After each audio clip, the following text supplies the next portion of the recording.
प्रयास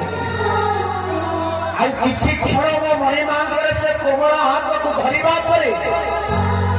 भगवान को तो टाणी की ऊपर को नहीं आसबी किंतु मो निजे बुड़ी की मारिए मरीजी परिवर्तन महाराज की आते मो बुड़ी की मरीबी से जगत कह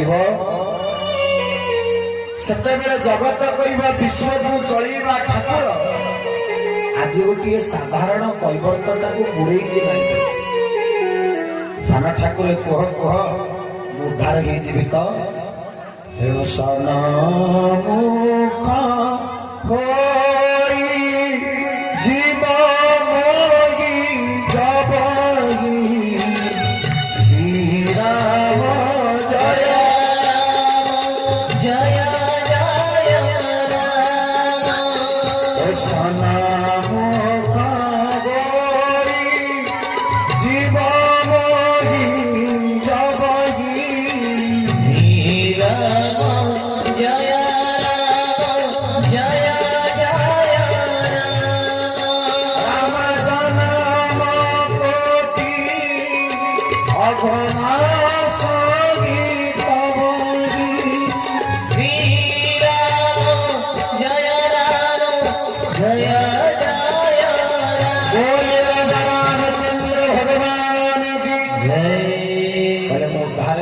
प्रभु एति कहला बेलू कैवर्त सुंदर भाव में सान ठाकुर लक्ष्मण प्रभु पाखक फेरी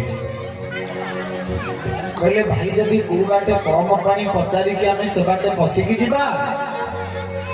कैवर्तर एत लाभ अच्छी जे आम पशिकी जा आवश्यक नहीं लक्ष्मण कहले भाई ताहले जीवा केमिति प्रभु कहले मुझे व्यवस्था करछि कैवर्त अनेई मणिमा स्वरूप को आखि ठारे प्रभु को डाकुची कहे प्रभु ये दुई जन को आप डरिकी मत हाँ मारूना तो ये भाउज दियर को डरिकी मत पाख देखा डरुना तो प्रभु कहले हाँ रे कैवर्त ये दुई पाद दुई सीता ठाकुराणी और लक्ष्मण भितर भाग कर जदि ये दुईटा पादर सेवा को दुई जन कर